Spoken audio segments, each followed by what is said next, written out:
Well, hello and welcome to the channel. My name's Johnny, and you are watching Hillbilly Modeling. So this is going to be part four of our 1/48 scale Tamiya Nakajima A6M2-N Type 2 float plane fighter, better known as a Rufe. And in this video, we're going to be doing the all the little stuff that we need to do to finish this kit. That'll be the decals, the panel liner, the chipping and weathering, the final assembly, get those floats on and all that good stuff, and of course the pictures and everything that comes at the end of the video. See how it all comes out. But before we can get to the end, we got to finish this thing up. So let's jump down to the bench and finish this kit. So here's where we left our plane in the last video. So what we need to do now is to go ahead and give everything a good coat of X22. This is a gloss clear. Now this is Tamiya color. And that's going to give us a good surface to do the decals and also some panel liner. Once we get everything coated up here, we can start looking at our decals. Now Tamiya has taken and given us a measurement of how far from that seam line to the edge of the decal on the wing it needs to be placed, and that's very helpful. So we'll be able to use that measurement to make sure that we get everything as close to the same as we can. So what I've done is I've taken and marked that off right on my ruler with a little piece of masking tape there. It's my 3.7 millimeters there. And that's for quick reference. That way we'll be able to see very quickly where that decal is being laid. Now, these are water slide decals. So you do put them in water and let them soak a little bit. Some people just wet it and pull it out and let it finish soaking out of the water. It's up to you. For our setting solutions, we have our micro set and micro saw. We'll use the micro set to lay our decal on. Here I'm just taking a little bit of excess water off of the decal. It's not quite ready to go yet, so we'll just let it sit there and loosen up while we put our micro set down on the surface. As you can see, that kind of beads up on that gloss finish, but that's all right. Just put a few dots on there. It'll spread out underneath that decal by itself. Once our decal is ready to go, we can slide that right off and attach it to the wing. And then we pick up that ruler that we have and make sure that the measurement is good. Now I'm trying to get the front edge, back edge alignment correct first, and then we can go in and make sure that we are about where we're supposed to be. Now these are Tamiya decals or decals, if it's how you prefer to say them, and they are rather thick. Now Tamiya has that reputation, so along with them being thick, they are extremely tough.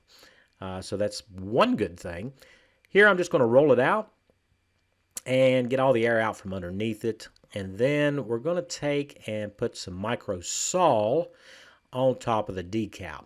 Now we're just going to concentrate on the decal alone, trying to stay as much off the painted surface as possible, and that will allow it to soften up that decal. And as you can see, it is kind of pushed down now. It's soaked and pulled itself down into those panel lines. And now we're going to come back with another coat, and we're going to keep doing this until we get it completely down around all the details in the wing. And if you do run into the case where the decals will not conform, you can always take your hobby knife and follow those seam lines, and that'll help pull that down as well. So Tamiya was kind enough to provide us with the stripes that goes on the end of our propeller blades here. So what I have done is I have put the decals on and I've let them dry a little bit, and now I'm just going to take a pair of scissors and cut them close to the edge, just leaving just enough to kind of wrap around the edge of the blade itself. And in order to do that, we'll use that micro saw to soften up that decal and let it fold over. And I didn't do this before because the decals were too large, and they're not really supposed to be on the back side of our propellers. The back side of these propellers are black, so you could do it this way by trimming it, or come back later and touch it up with some black paint and cover up the red. And as with any decal, I'm just using a Q-tip here or cotton bud to press it down into place there. And we'll just make sure that we get them all softened up enough and rolled over the edge. And that looks pretty good. On to the next. So once we've got our decals on and they're all dry, and you can see there's not that many. We've got our roundels here, 4 for the wings and 2 for the fuselage, and then we have our markings that's on our float, and of course the tail of the aircraft. We need to seal all that in with the X22 clear once again, and that'll get us ready for our panel liner. Now we do need to wait and make sure that the surface is very, very clear. Now I have taken that Tamiya panel liner and thinned it a little bit. It's getting a little thick on me. It's kind of old, so a little bit of Tester's enamel thinner, if I can think of what I wanted to tell you. I use that to thin it out because it is an enamel product, and that really helps with the flow. And as you can see here, it'll just take off down that panel seam. Now we're not going to worry about the raised seams. I'm just doing the recessed seams. It always seems to fail on me whenever I try to do the panel lines that are standing proud of the surface. When you try to do cleanup on them, you tend to wipe those away. But at this scale, I don't think it's going to be that big of a deal. Anyway, we're going to go ahead and get all of our panel line on all of our recessed areas here. And once we have all of our panel liner on, we can go ahead and use some more enamel thinner here and a clean cotton swab or Q-tip or earbud or whatever you like to call it. And I am just going over and cleaning up the surface, those little spots where we have touched and we've got a little bit too much panel liner. We can clean those little imperfections up. Now it's very important that we get that done, and we need to really look at the aircraft, or any model that you're using this panel liner on, and make sure that you get all of this taken care of. Because once we seal this in to protect it, it's going to be there forever. So if you have a mistake, the only way to get rid of it after that is either to strip it down or to paint over it. So we don't want to do that. So make sure that you get all those little areas. Now, we have this gray panel liner as well, and I've used that in the seam lines for our engine cowling. Since it's black, that gray shows up much better than the black on the black would be, and that helps us identify those panel lines there. So with all of our panel lines done, we're ready for our matte varnish. Now this is an acrylic varnish by Vallejo. It is water-based until it dries. then it doesn't come off. So I'll take and spray all of this down. Next up, we have some rust. So I'm going to use this to kind of draw attention here to our 2 exhaust tips that we have that are on the lower engine cowl. And so we'll just paint up these exhaust tips, being very careful that we don't get this rust color onto the cowling itself, because that would have been aluminum and it wouldn't have been rusty. So be careful there.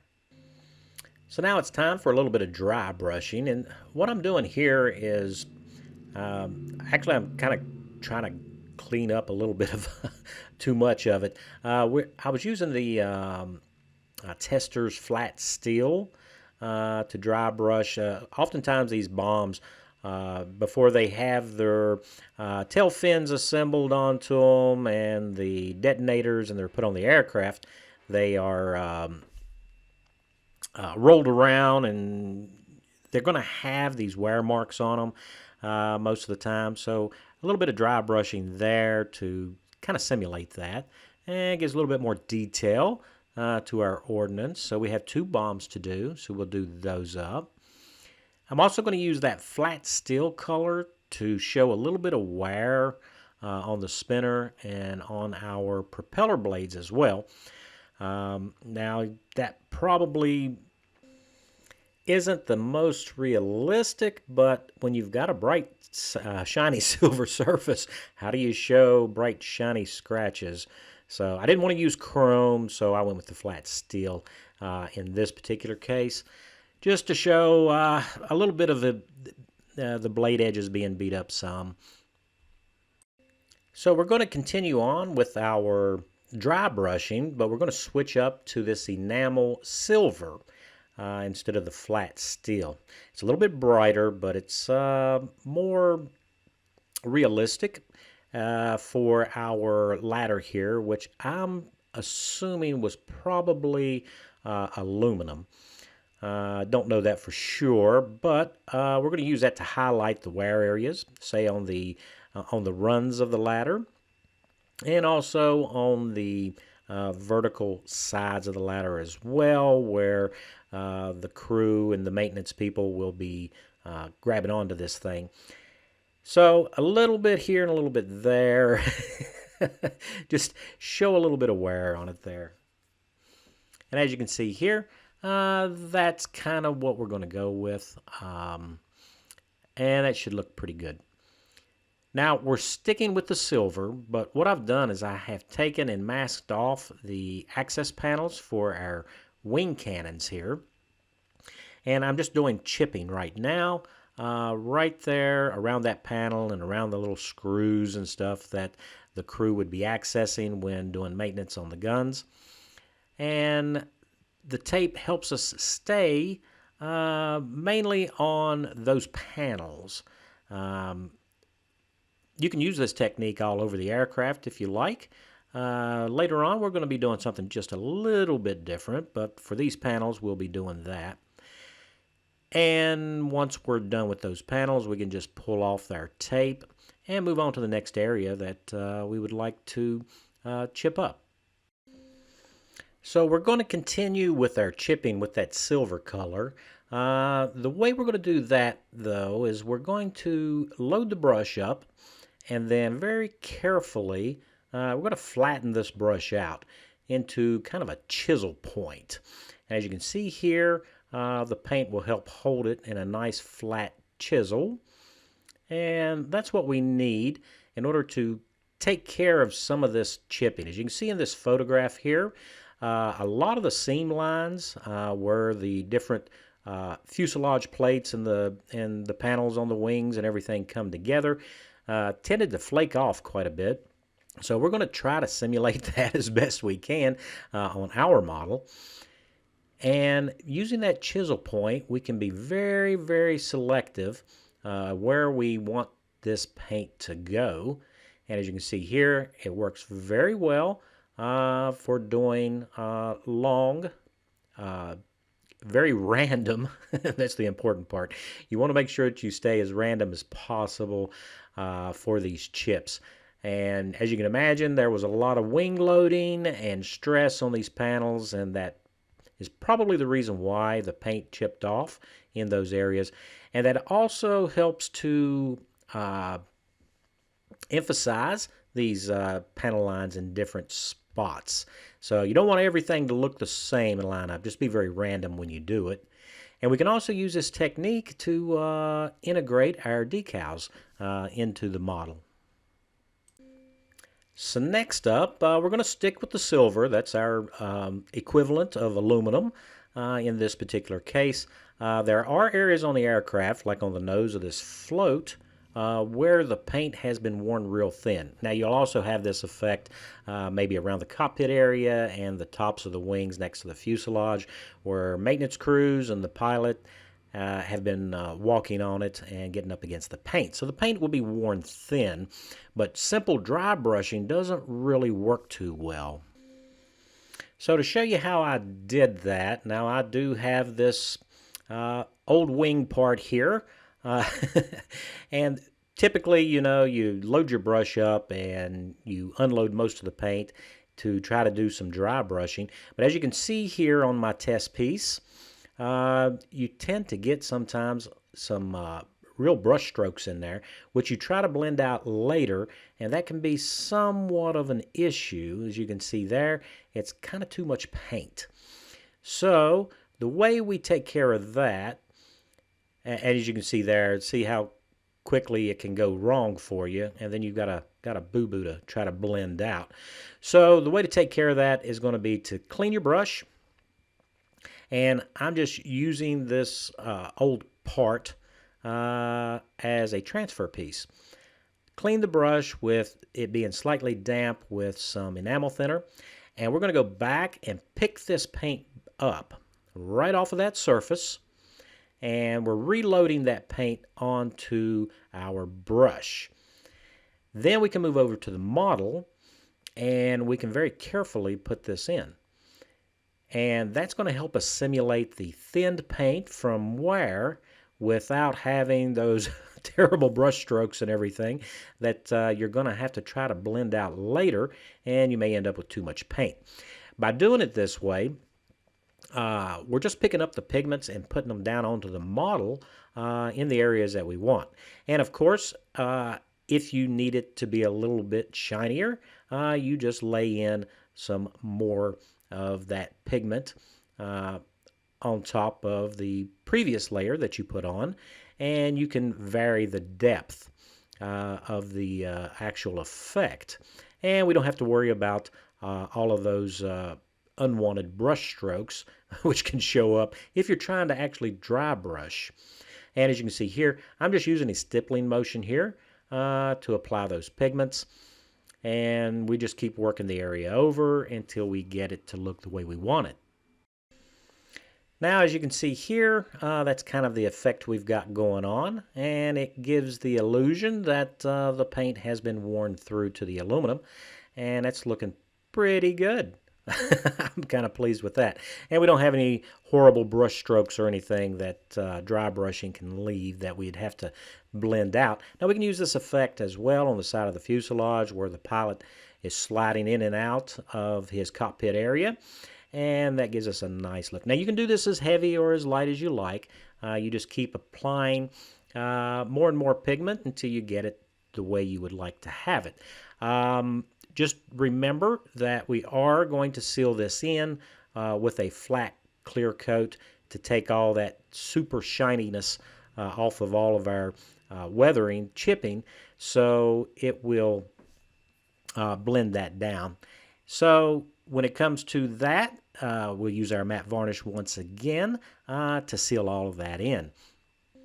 So that is the last coat of paint that we're going to spray on our model. And now we can start removing all of this masking that we've got. So we'll take it off the cockpit area and also take it off of our clear parts. And of course, be very careful. I had to use my hobby knife to get a corner up on each one of the panels because they were stuck down pretty good. So we're going to carefully remove that and hopefully not scratch anything. Or maybe pull off a canopy piece. We don't want to do that. Now, there was one little glue incident, as you can see here, on the rear canopy, but I put a little bit of extra thin on it to try to blend that away. And then, of course, this is the sliding part of the canopy, and it looks pretty good. So next up, we need to go ahead and assemble the engine into the cowling. And it does have two slots, one on either side of the engine, that are going to slide down two tabs inside the cowling. I am going to use the Tamiya thick cement here to hold this into place, and we're just going to put it on the lip, the edge that's going to seat inside the cowling. That way, if there's any squeeze out, it'll squeeze out to the inside. And we're going to take those tabs that you can see running inside the cowling there and slide our engine into place. And we do need to press it down. It's going to be kind of a snug fit there. Make sure that everything is seated correctly. And one of the things that you really need to pay attention to when you're doing this is that there is a component on the engine that is kind of at the 11 o'clock position. So the way this thing is tabbed into place, you can't put your engine in upside down. So just make sure that you are that part is pointing away from the scoop that's on the bottom of the cowling. Now we can go ahead and attach the cowling to the aircraft.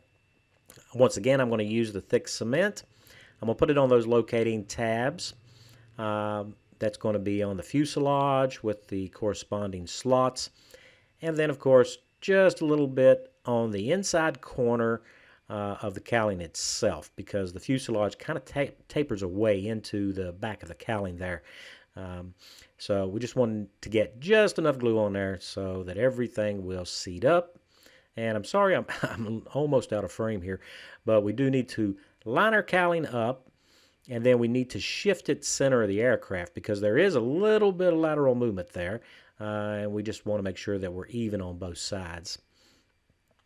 And firmly press it into place, and now all we got to do is kind of wait for that to set up a little bit before we continue on. Now it's time to do a little bit of weathering, and for that we're going to be using the black Tamiya panel liner, and of course some enamel thinner. That'll help us get the effect that we want. And we're just going to drop in some panel liner in certain areas here to kind of show a little bit of grime and grease or even residue coming from firing, say, our wing cannons here.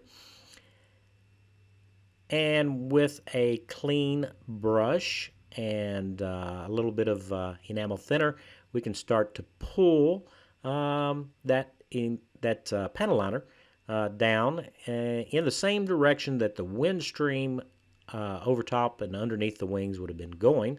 So it needs to be fairly straight. We don't want any diagonals here. That would look kind of weird. But we're going to use this as showing the soot from various effects there.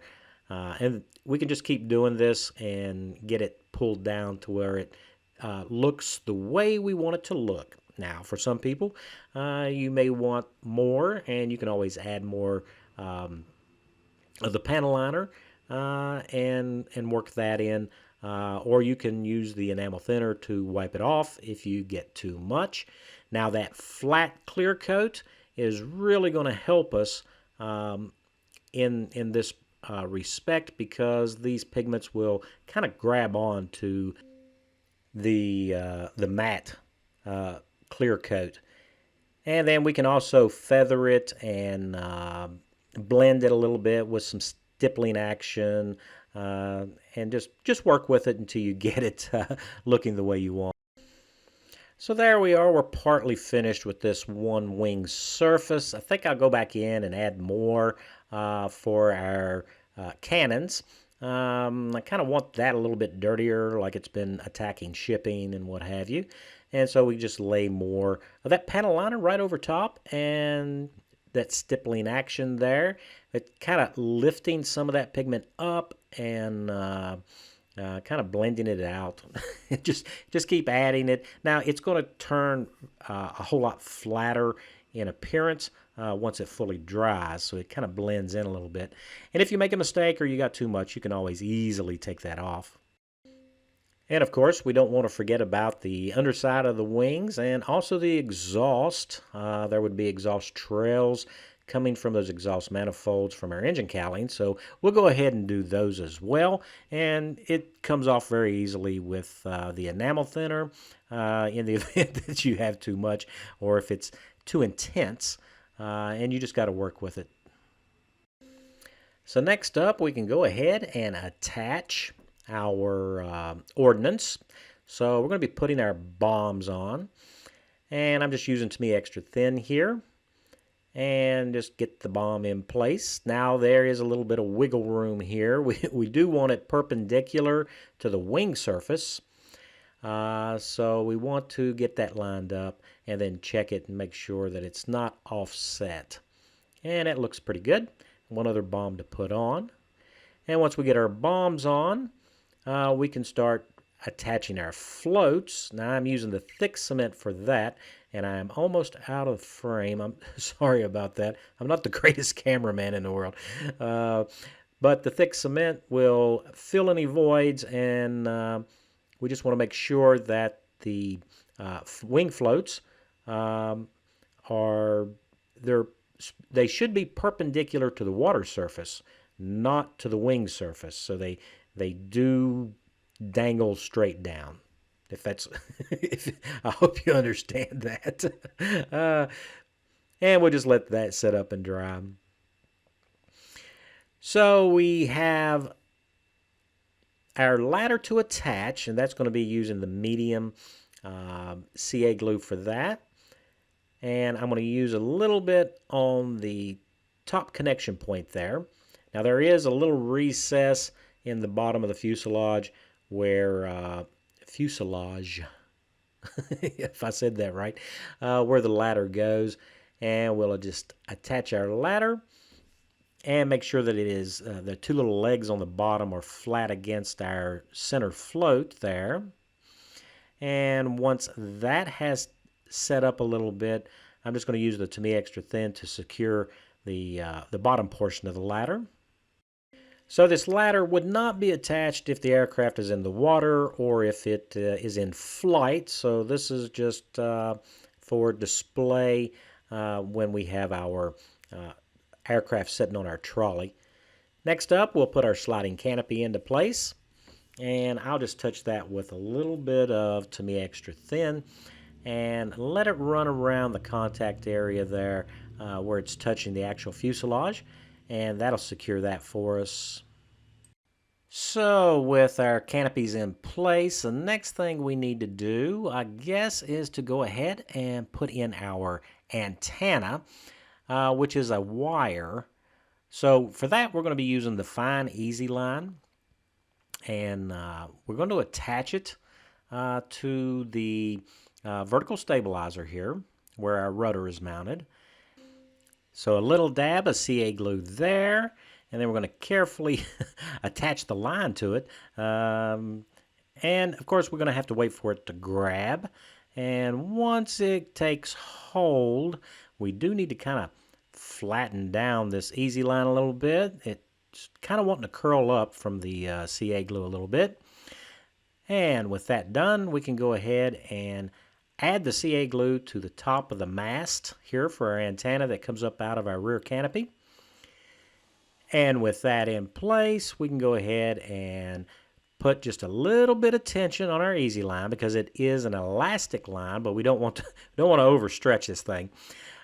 Just enough to keep it taut, and we'll wrap it around the post there at the very top of our antenna post or mast. And so I do pull the line on around a little bit there. It's kind of in a return direction. And once it grabs up, all we got to do is take and trim off the excess the excess line. Next up, we can go ahead and attach our propeller.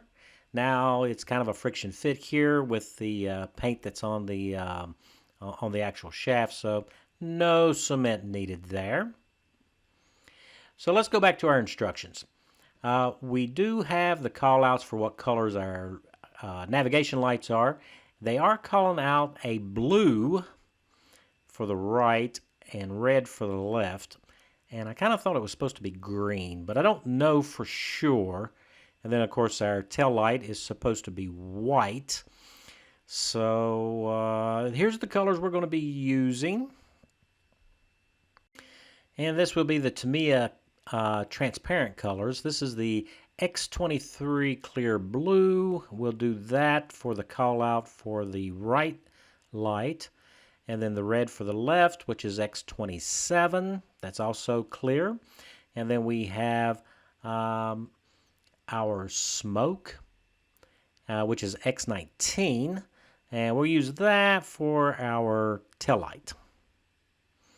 And as you can imagine, it's just a matter of painting over that silver that we had put on previously in the previous video which was our base color, and now we're giving it some color. And like I say, I'm not sure if the Japanese was adhering to the international standard, which is green for the right instead of blue, or if for their military aircraft it was different. You would think Tamiya would have got that right, so I don't know. So if you guys know and this was a misprint on Tamiya's part, let me know. It's easily changed. Red, of course, we'll just paint that in. And don't forget the bottom side of the wing as well. And then, of course, for the tail light, we'll add the smoke. So the last thing we needed to do is set the aircraft on the trolley and line up those red decals that mark the uprights for the trolley. And with everything lined up, here we are. Let's take a look at the aircraft. This is our finished product. And I do like how the thinning of the paint turned out. The chips, I might have a few too many, but if the aircraft had been used heavily, it would have had a lot of that. And you can see the weathering and everything. There are some issues with this kit. Mainly how the front windscreen mates to the fuselage. I probably should have sanded down that bulge for the left cowl-mounted machine gun instead of shimming it. So it is slightly misaligned, but you can hardly notice that. All in all, though, the rest of the kit went together really well, and we don't have any ugly seam lines to contend with, really. So I think it came out pretty decent. Of course, you guys are going to let me know in the comment section. And let me know how you like the build. And it is an older kit. I believe the release was 1974. So this is a kit that's been around for quite a while. Now, I do like the fact that we painted in our wooden blocks for the trolley itself, because you know all of that aluminum wasn't setting just on a steel support, but it's not mentioned in the instructions, and I didn't really see any actual photographs of the trolley. So that's the build, guys. Hope you enjoyed the video. Special thanks to all my subscribers. It's because of you guys that I continue to make these videos, and I hope you enjoyed this one. And if you haven't built an old kit lately, and they are fairly inexpensive, grab yourself one and see what you can do with it. If you are new to the channel and not a subscriber, I hope today I earned that subscription, and stick around for more builds. So go ahead and enjoy the rest of the video and the aircraft, and I will see you guys in the next one.